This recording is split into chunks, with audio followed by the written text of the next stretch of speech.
"You're just a burden," my dad shouted, his voice echoing through our Phoenix dining room.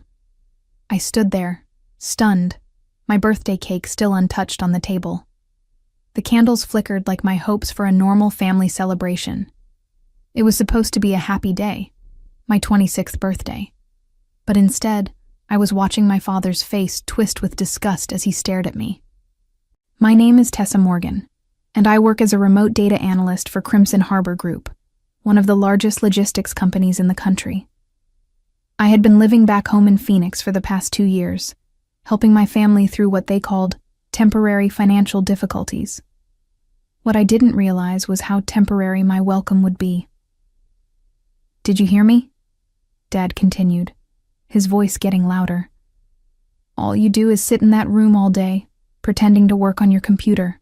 Meanwhile, your mother and I are struggling to keep this house running, and your brother Tyler needs money for his business ventures." I wanted to tell him the truth, that I had been quietly paying their credit card bills for months, that my pretend work was earning me over $4,000 a month, that without my contributions, they would have lost the house already. But something in his eyes told me this wasn't the time for explanations. "Robert, maybe we should talk about this later," my mom, Patricia, said softly from the kitchen doorway. Her voice carried that familiar tone of someone trying to keep the peace while secretly agreeing with the aggressor. "No, Patricia. I'm tired of walking on eggshells around her. She needs to hear this." Dad turned back to me, his finger pointing accusingly. "You think because you went to college that you're better than us? Well, let me tell you something. Your fancy degree hasn't done much for you, has it? Living at home at 26 like some kind of failure." The words stung, because part of me had wondered the same thing. But I stayed, because they needed help, because Tyler kept asking for money for his guaranteed investment opportunities, because Mom mentioned how stressed Dad was about the bills. I thought I was being a good daughter. "I contribute to this household," I said quietly, trying to keep my voice steady. Dad laughed, but there was no humor in it. "Contribute? You eat our food, use our electricity, take up space. What exactly do you contribute?" The irony was suffocating. In my laptop bag, just feet away, were the bank statements showing the payments I had been making. The credit cards in Dad's wallet, the ones Mom used for groceries, Tyler's gas card. I had been covering the minimum payments and often much more. But looking at their faces now, I realized they had no idea. They thought I was just their unemployed daughter, living off their generosity instead of the other way around. Something dark flickered in my mind as I watched Dad's satisfied expression. If they wanted to see what life looked like without my burden, maybe it was time to show them. Growing up, I had always been the responsible one. While Tyler spent his teenage years getting into trouble and charming his way out of consequences, I focused on my studies. I graduated summa cum laude with a degree in mathematics and landed my first job at a tech startup before I was 22. When the startup was acquired by Crimson Harbor Group, they offered me a remote position that paid incredibly well. The decision to move back home came after a series of late-night phone calls from Mom. "Your father is so stressed about money," she would say. "Tyler's business needs some startup capital, and with the mortgage and everything." Her voice would trail off, heavy with unspoken expectations. I told myself it was temporary. I would help them get back on their feet, save some money myself, and then find my own place. What I didn't anticipate was how quickly I would become invisible in my own family's financial picture. It started small. Tyler mentioned his credit card was maxed out, and could I help with a payment just this once? Dad's business credit line got declined at a client dinner. Could I cover it? Mom's store card was overdue, and she was embarrassed to tell Dad. Each time they promised to pay me back, and each time I said yes. Within 6 months, I was essentially managing their entire credit portfolio. I had my own tracking spreadsheet, 7 different cards, 2 car loans, and the mortgage. I paid minimums on everything and tried to chip away at the principal when my paycheck allowed. They never asked how I was managing it all on what they assumed was unemployment benefits. The strange part was how they treated me despite my contributions. Dad would make comments about me living like a teenager in their house. Mom would sigh about having an extra mouth to feed. Tyler would joke about his freeloader sister when his friends came over. I told myself they didn't mean it, that they were just stressed about money. But deep down, I started to resent the way they spoke about me, as if I was some kind of charity case they were generously supporting. The warning signs were there. Last month, Tyler had mentioned something about the three of them wanting to downsize, and maybe I should start looking for my own place. Dad had become increasingly critical of my work schedule, questioning why I spent so much time on my computer if I wasn't bringing in real money. Mom had started making pointed comments about independence and responsibility, but I ignored the signs because I thought I was helping. I thought that's what family did for each other. I thought that love and loyalty would be enough to bridge the gap between their perception and reality. I was wrong. Looking at Dad's face now, twisted with contempt and frustration, I realized they had never seen me as their daughter who was sacrificing to help them. They saw me as dead weight, and they had decided it was time to cut me loose. The birthday cake sat melting on the table, and I wondered if this would be the last time I tried to save them from themselves. "I think it's time you found your own place," Mom said, her voice barely above a whisper. She couldn't look at me directly, instead focusing on wiping down the already clean kitchen counter. "Your father and I have been talking, and we think it would be best for everyone if you moved on." The words hit me like a physical blow. I had been expecting something like this since Dad's outburst, but hearing it from Mom made it real. Tyler stood in the doorway, arms crossed, nodding in agreement. His expression was smug, like he had been waiting for this moment. "When?" I asked, surprised by how calm my voice sounded. "Well," Dad interjected, "we were thinking tonight would be good. No point in dragging this out." Tonight, my birthday. They wanted me gone on my birthday. I looked around the living room where I had spent the last 2 years, at the bills scattered on Dad's desk that I had been secretly managing, at the family photos where I smiled obliviously next to people who apparently saw me as nothing more than an inconvenience. "I see," I said. "I'll pack my things." "Don't make this dramatic," Tyler said. "It's not personal. You're 26, Tessa. Most people our age have been on their own for years." I almost laughed. Tyler was 28 and had moved back home twice in the past 5 years. Each time, Mom and Dad welcomed him with open arms and helped him get back on his feet. But apparently that grace didn't extend to daughters who actually contributed financially. "You're right," I said. "I should have been on my own years ago." As I walked to my room, I could hear them talking in the kitchen, their voices lighter now, almost relieved. Dad was already making plans for converting my room into Tyler's home office. Mom was talking about how nice it would be to have the house back to just the 3 of them. I sat on my bed and opened my laptop. The banking app loaded, showing my checking account balance and the linked credit accounts I'd been managing. 7 credit cards, all with my bank account set up for automatic payments. All of them currently in good standing because of my diligence. For 2 years, I had been the invisible safety net keeping their financial lives from collapsing. I had sacrificed my own independence, my own apartment fund, my own dreams of traveling and building my own life, all to make sure they didn't drown in debt. And their response was to throw me out on my birthday, because I was a burden. I stared at the screen, my finger hovering over the account management options. Each credit card had my information as the authorized payer. With a few clicks, I could remove my bank account from their automatic payment systems. With a few more clicks, I could freeze the cards entirely, claiming security concerns. They wanted to see what life looked like without their burden. Maybe it was time to show them exactly what that meant. The thought should have scared me, but instead, I felt something I hadn't experienced in months. Power.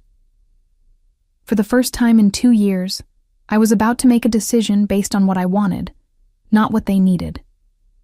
I began to type. I spent the next 3 hours methodically packing my life into boxes while my family celebrated downstairs. Through my bedroom floor, I could hear Tyler telling some story that made Dad laugh, really laugh, in a way I hadn't heard in months. Mom was humming while she cleaned up the birthday cake that never got eaten. The sound of their happiness at my departure was more painful than any of Dad's cruel words. Around midnight, I carried my boxes to my car. No one offered to help. Dad was watching television, Mom was reading in bed, and Tyler had gone out with friends. I might as well have been a ghost for all the attention they paid to my leaving. As I loaded the last box, Tyler came home. He walked past me without a word, then stopped at the front door. "You'll thank us for this someday," he said. "You were getting too comfortable. This will be good for you." I wanted to tell him about the spreadsheet on my laptop, about the $1,400 I had transferred to his credit card just last week when he called crying about missing a payment. I wanted to show him the bank statements proving I had been covering his car insurance for 8 months. Instead, I just nodded. "You're probably right," I said. The cheap motel room I checked into smelled like industrial cleaner and disappointment. I sat on the scratchy bedspread with my laptop open, staring at the banking interface. It was 2 a.m., and I was finally alone with my thoughts and the full scope of what I had been doing for my family. I pulled up my personal spreadsheet and calculated the total. Over $34,000 I had paid toward their debts in the past 2 years. Minimum payments, overdraft fees, late charges, interest. I had covered it all. My own savings account, which should have been enough for a down payment on a house, was nearly empty. The credit card companies made it easy to remove myself as an authorized payer. A few security questions, a couple of clicks, and suddenly their automatic payment systems had no funding source. I didn't cancel the cards entirely. That seemed too cruel. I just removed my financial responsibility for their choices. But as I worked through each account, I discovered something that made my blood run cold. Tyler's business credit card, the one he claimed was for legitimate investments, had charges I had never seen before. Luxury hotels in Las Vegas, high-end restaurants, a jewelry store purchase for $8,000. All of it paid for with money I had been contributing. I dug deeper into Dad's accounts and found similar patterns. Business dinners that were actually expensive steakhouse visits with his golf buddies. Office supplies that were clearly personal electronics. Mom's store card showed purchases for designer handbags and spa treatments, all while she told me they were struggling to make ends meet. They hadn't been struggling. They had been living beyond their means and using my money to subsidize their lifestyle while treating me like a charity case. My phone buzzed, a text from Mom. "Hope you find a nice place. We love you." I stared at the message for a long time. If they loved me, why had they made me feel like such a burden? If they cared about my well-being, why had they never asked about my job or my income? Why had they taken my help for granted while making me feel ashamed for needing a place to live? I turned off my phone and closed my laptop.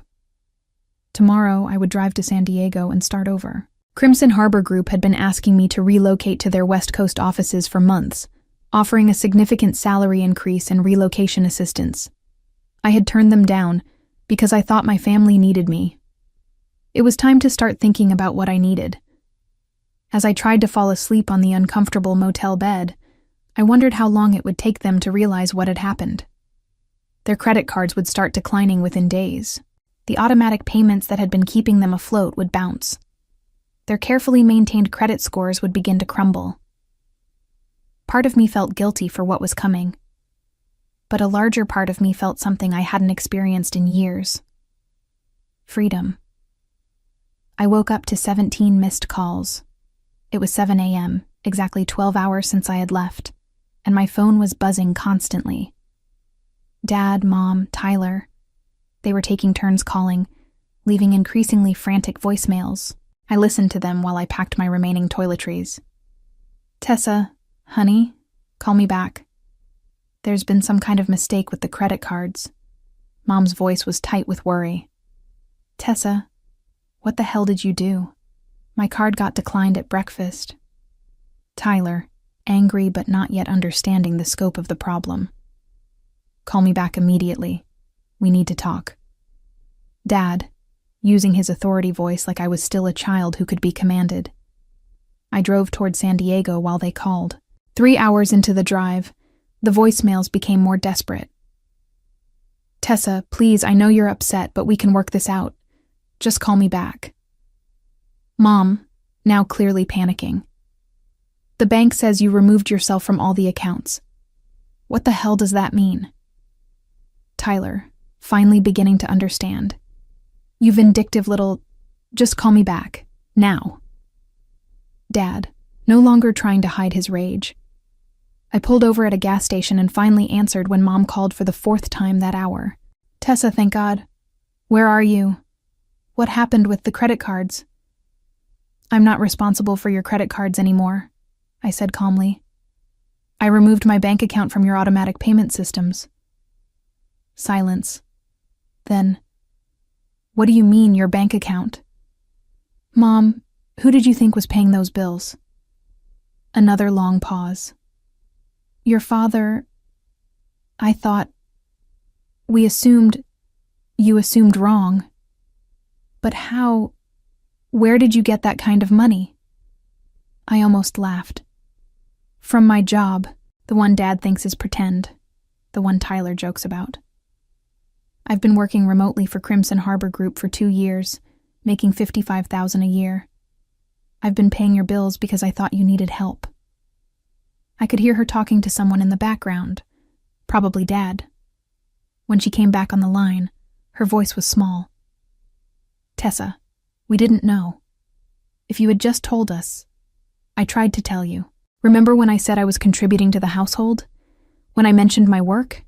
You never listened because you had already decided I was a failure living off your charity. That's not... We didn't mean... Yes, you did. And that's fine. But I'm not your safety net anymore. I hung up and turned off my phone again. The drive to San Diego gave me time to think about the magnitude of what I had just done. Without my payments, their credit cards would start declining immediately. Late fees would kick in within days. Their credit scores would tank within weeks. The lifestyle they had been living, the expensive dinners, the shopping trips, Tyler's business expenses, would come to an abrupt halt. I felt a twinge of guilt, but it was quickly overwhelmed by anger. They had been living off my income while treating me like a burden. They had been using my money to fund their luxuries while making me feel ashamed for needing a place to live. They had thrown me out on my birthday. After 2 years of financial support, they didn't even realize they were receiving. When I reached San Diego that evening, I called my contact at Crimson Harbor Group's West Coast office.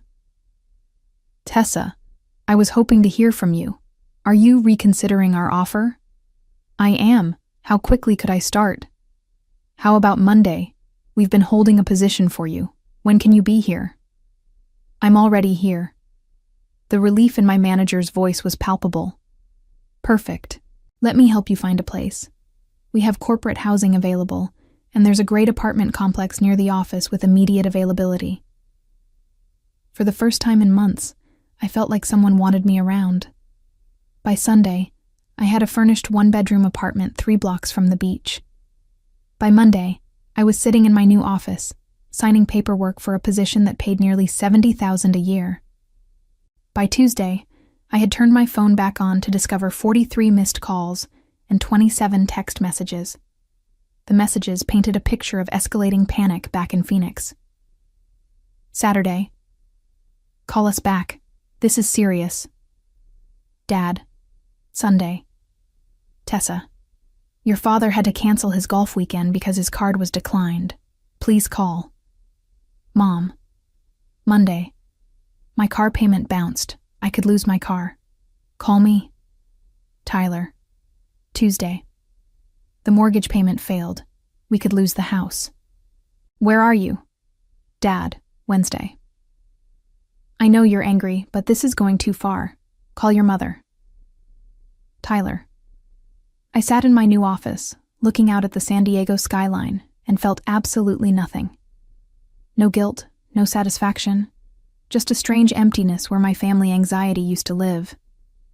My new colleague, Jessica, knocked on my door. "How are you settling in?" "Better than expected," I said. "It's nice to be wanted somewhere." "Well, you came highly recommended. The Phoenix team spoke very highly of your work. They were sad to lose you." "Their loss," I said, and meant it. That evening, I walked to the beach and called my family back. Dad answered on the first ring. "Tessa, where the hell are you?" "San Diego." "San Diego? What are you doing there?" "I got a promotion. I moved." I could hear him talking to Mom and Tyler in the background. When he came back on the line, his tone had shifted to the fake friendly voice he used when he wanted something. That's great, honey. Congratulations. Listen, we need to talk about this credit card situation. There's been a misunderstanding." "No misunderstanding. I removed myself from your payment systems because I no longer live with you and I'm no longer responsible for your bills." "But Tessa," Mom's voice now, apparently on speaker, "we didn't realize you were paying those bills. If we had known..." "You would have what? Treated me better? Not thrown me out on my birthday? Not called me a burden for 2 years?" Silence. "We were stressed," Tyler said finally. "We didn't mean those things." "Yes, you did. And that's okay. You wanted me to be independent, and now I am." "But the house," Dad said, desperation creeping into his voice. "The mortgage payment failed. We could lose everything." "Then I guess you'll need to figure out how to pay your own bills." "Tessa," Mom was crying now, "we're family. Families help each other." "You're right," I said. "Families do help each other. For 2 years I helped you. I paid your bills, covered your emergencies, and subsidized your lifestyle. And in return, you made me feel like a failure and threw me out the moment you decided I was inconvenient." "We'll make it up to you," Dad said quickly. "Come home. We'll talk this through." "I am home," I said, looking out at the ocean. "This is my home now." I hung up and blocked their numbers. The next morning, I woke up to sunshine streaming through my windows and the sound of waves in the distance. For the first time in 2 years, I checked my bank account without anxiety. My money was mine again. My life was mine again.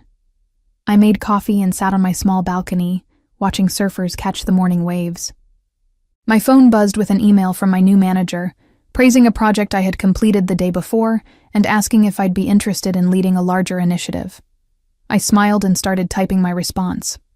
It felt good to be valued for what I contributed, rather than resented for what I needed.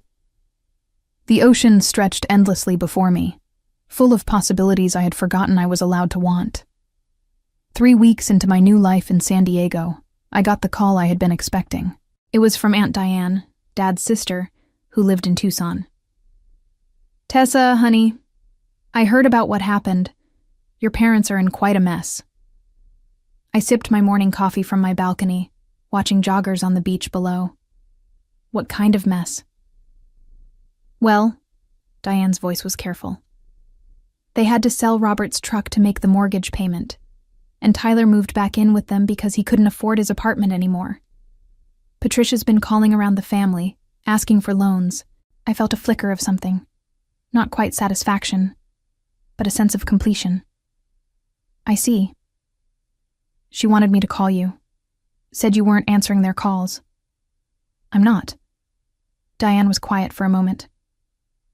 "Tessa, I know they hurt you, but they're family. Maybe there's a way to work this out." I had expected this call. In our family, women were always expected to be the peacemakers, to absorb the pain and smooth things over. I had been playing that role for 26 years. "Aunt Diane, did they tell you I was paying their credit card bills for 2 years?" "What? No, Robert said you were unemployed." "I wasn't unemployed. I was supporting them financially while they called me a burden and made me feel ashamed for needing a place to live. When I tried to tell them about my job, they dismissed it as not real work. Then they threw me out on my birthday." Another long pause. Oh, honey, I had no idea. They didn't want you to know because it didn't fit their narrative.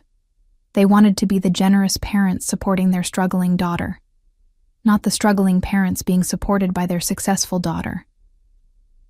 Tessa, I'm so sorry. It's not your fault. But I'm not fixing this for them. They made their choices. After I hung up, I realized something had shifted.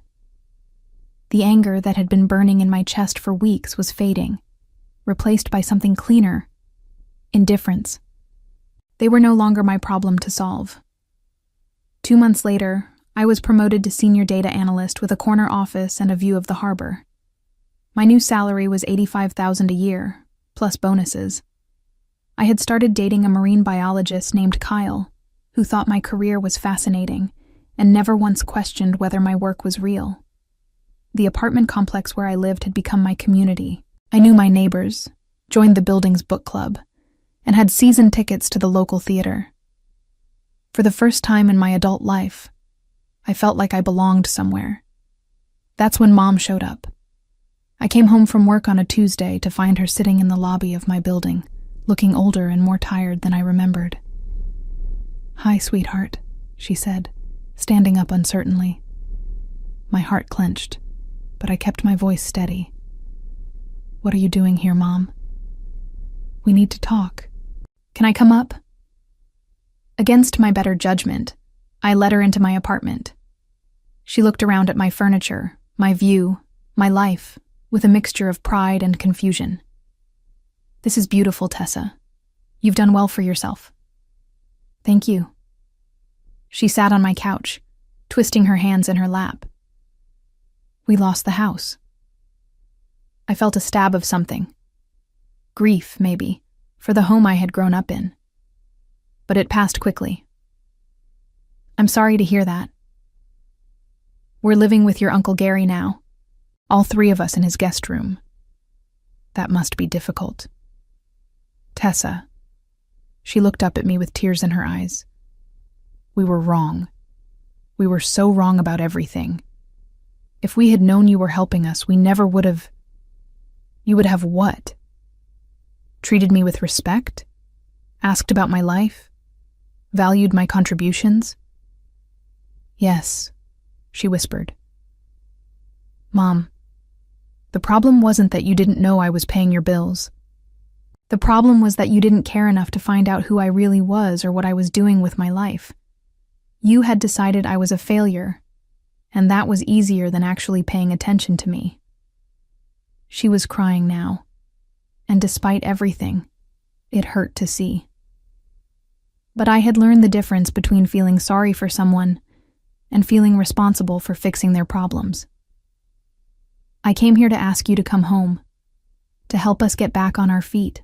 I looked out at the ocean, at the life I had built, at the future stretching ahead of me. "Mom, I am home." 6 months later, I heard through Aunt Diane that Dad had filed for bankruptcy and Tyler was working at a call center. Mom had taken a job at a grocery store, her first job in 15 years. They had moved into a small rental house and were slowly rebuilding their lives. I felt a distant sadness for them, the way you might feel sad about strangers you read about in the newspaper. They were no longer the center of my emotional universe. I was sitting on my balcony, watching the sunset paint the ocean gold, when Kyle called to tell me about a research expedition he'd been invited to join in Costa Rica. "Want to come with me?" he asked. "I know you can work remotely from anywhere." I thought about the scared, angry girl who had driven out of Phoenix 7 months ago, carrying her life in boxes and her hurt in her heart. I thought about the family who had taught me that love came with conditions and respect had to be earned through suffering. Then I looked at my laptop, at my bank account with 6 months of expenses saved, at my calendar full of work I enjoyed, and people who valued my contributions. "Yes," I said, "I'd love to." As I hung up the phone, I realized something important. Revenge hadn't been about hurting them. It had been about refusing to hurt myself anymore. It had been about choosing my own life over their comfort, my own truth over their narratives, my own worth over their judgments. The ocean stretched endlessly before me, and for the first time in my life, I felt just as boundless.